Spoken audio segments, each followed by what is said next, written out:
भारतीय सैनिकों की कहानियां न केवल भारत में बल्कि पूरे विश्व में प्रसिद्ध हैं। देश पर मर मिटने वाले सैनिकों की कमी नहीं है। परंतु क्या आप जानते हैं, एक सैनिक इस दुनिया में आज नहीं है, फिर भी उसको प्रमोशन मिलता है, छुट्टी भी मिलती है। सुबह 4:30 बजे चाय, 9 बजे नाश्ता और शाम को खाना भी दिया जाता है। आप सोचेंगे कि आखिर वह सैनिक कौन है और उसने ऐसा क्या किया है जो मरने के बाद भी इतना सम्मान दिया जा रहा है।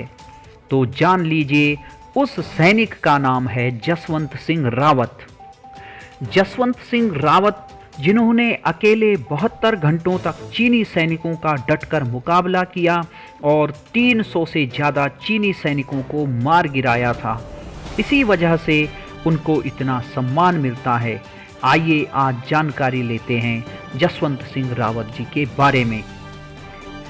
जसवंत सिंह रावत उत्तराखंड के पौड़ी गढ़वाल जिले के रहने वाले थे। उनका जन्म 19 अगस्त 1941 को हुआ था। उनके पिता गुमान सिंह रावत थे। जिस समय शहीद हुए उस समय वह राइफलमैन के पद पर थे और गढ़वाल राइफल्स की 4थी बटालियन में सेवारत थे। उन्होंने 1962 के भारत चीन युद्ध के दौरान अरुणाचल प्रदेश के तवांग के नूरारंग की लड़ाई में अहम भूमिका निभाई थी। 1962 का भारत चीन युद्ध अंतिम चरण में था। 14,000 फीट की ऊंचाई पर करीब 1000 किलोमीटर क्षेत्र में फैली अरुणाचल प्रदेश स्थित भारत चीन सीमा युद्ध का मैदान बनी थी। यह इलाका जमा देने वाली ठंड और दुर्गम पथरीले इलाके के लिए बदनाम है। इन इलाकों में जाने भर के नाम से लोगों की रूह कांपने लगती है, लेकिन वहां हमारे सैनिक लड़ रहे थे। चीनी सैनिक भारत की जमीन पर कब्जा करते हुए हिमालय की सीमा को पार करके आगे बढ़ रहे थे। चीनी सैनिक अरुणाचल प्रदेश के तवांग से आगे निकल गए थे। भारतीय सैनिक भी चीनी सैनिकों का डटकर मुकाबला कर रहे थे। चीनी सैनिकों से भारतीय थल सेना की गढ़वाल राइफल्स लोहा ले रही थी। गढ़वाल राइफल्स जसवंत सिंह की बटालियन थी।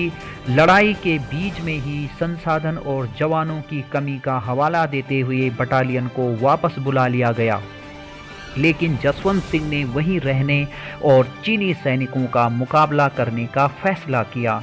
स्थानीय लोगों के अनुसार उन्होंने अरुणाचल प्रदेश की मोनपा जनजाति की 2 लड़कियों नूरा और सेला की मदद से फायरिंग ग्राउंड बनाया और 3 स्थानों पर मशीन गन और टैंक रखे।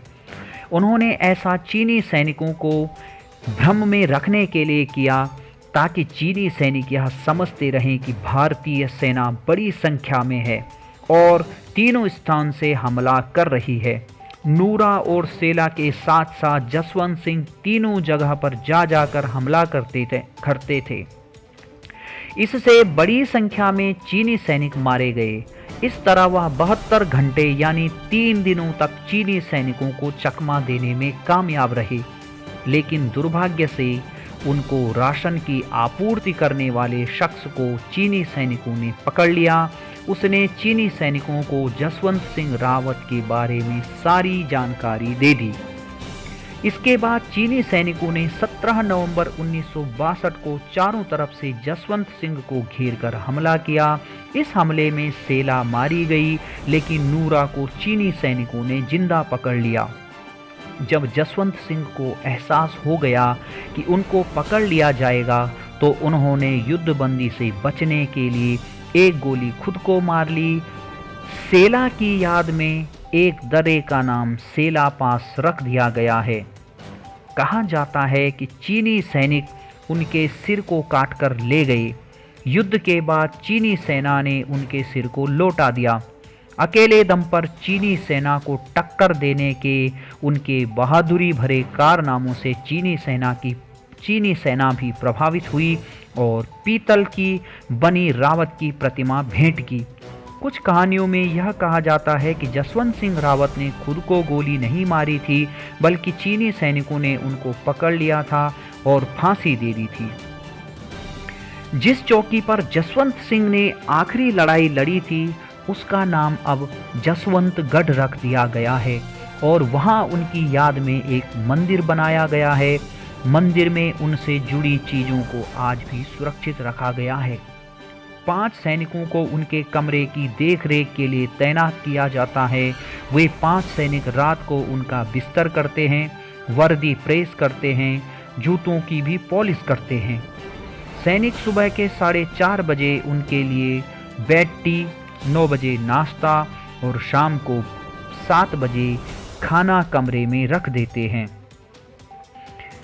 आश्चर्य की बात है, और या यूँ कहें कि एक सम्मान की बात है, कि मरने के बाद भी जसवंत सिंह रावत को प्रमोशन और छुट्टी दी जाती है। उनको मृत्यु के बाद भी प्रमोशन मिलता रहता है। राइफलमैन के पद से वह प्रमोशन पाकर मेजर जनरल बन गए हैं। उनकी ओर से उनके घर के लोग छुट्टी का आवेदन करते हैं और छुट्टी मिलने पर सेना के जवान पूरे सैन्य सम्मान के साथ उनके चित्र को उनके पैतृक गांव ले जाते हैं। छुट्टी समाप्त होने पर उनके चित्र को वापस जसवंतगढ़ ले जाया जाता है। सेना के जवानों का मानना है कि अब भी जसवंत सिंह की आत्मा चौकी की रक्षा करती है।